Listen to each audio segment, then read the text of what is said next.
Hello, and I want to welcome you to a discussion on solving quadratic equations by the quadratic formula. Okay, for this, A, B, and C are real numbers, and A does not need to be equal to 0 because, again, that would take out, we would have the terms ax squared plus bx plus c equals 0 for the quadratic form, for a quadratic form. And if we were to make a 0, it would cancel out the whole thing, leaving us with just a linear term. So that is very important that we have a as at least a coefficient of 1.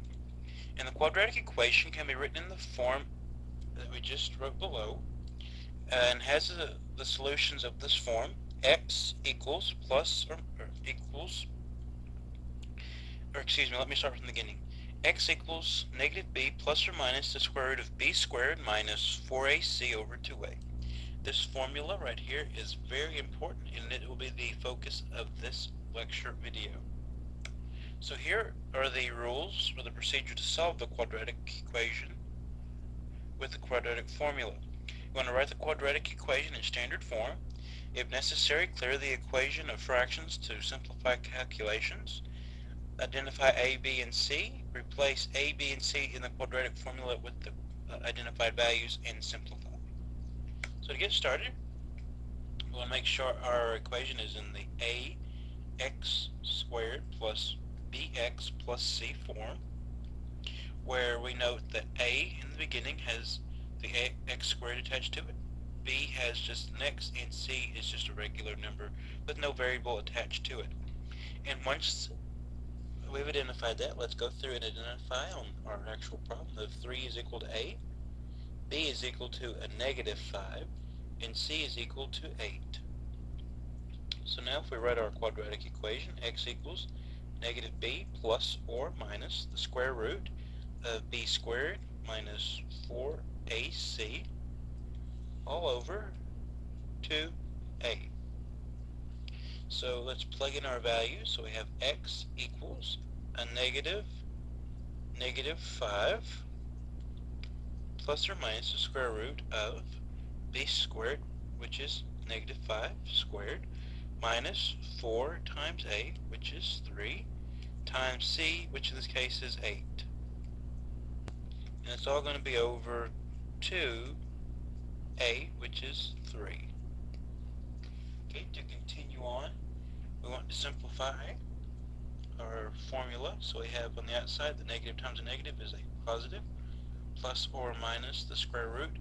Negative 25 squared is going to be 25, minus 4 times 3 times 8, which is 96, over 2 times 3, which is 6.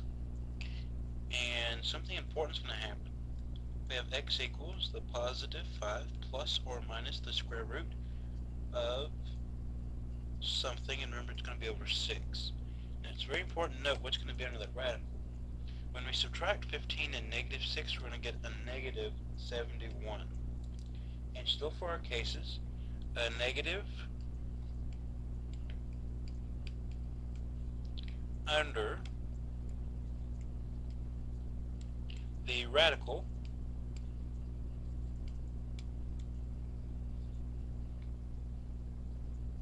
means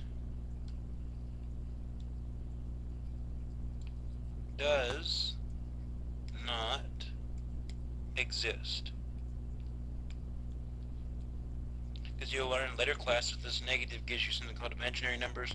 For this case and point, for this problem, just note that it will not exist.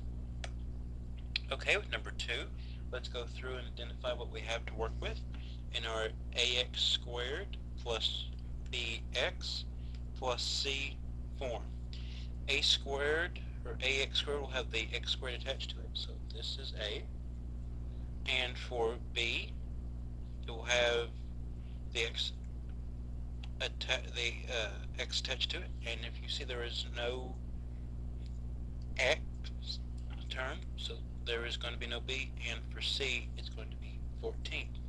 But we have to make it equal 0, and to do that you want to subtract 14 to both sides of the equation to make it equal 0. We have 7x squared minus 14 equals 0, where you can say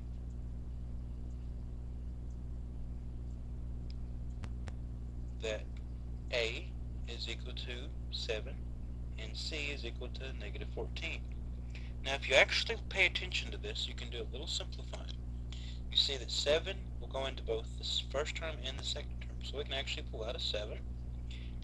7, then we're going to be left with x squared minus 2. And if we were to use the distributive property, we'd get back to the step right up here.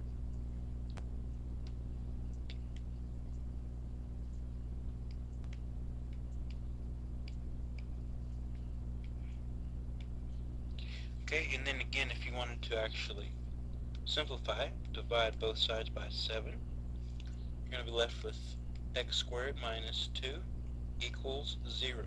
So this actually gives us a new a, which will be 1, and c, which will be negative 2.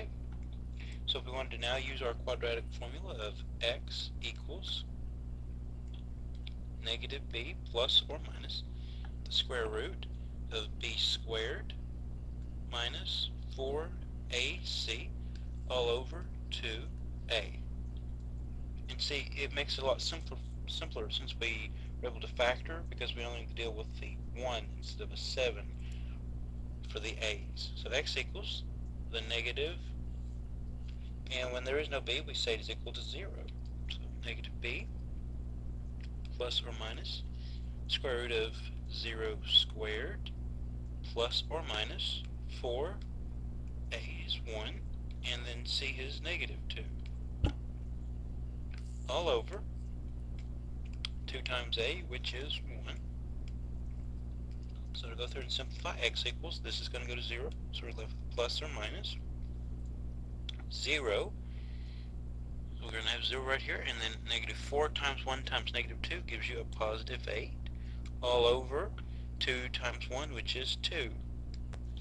And to simplify, you can simplify the radical. You can say that 8 is the product of 4 and 2. Note that the 4 can come out as 2 out of the radical, leaving 2 under the radical, and just 2 on the bottom. And again, this can simplify even further to say that these 2's will cancel out, leaving you with x equals a plus or minus square root of 2.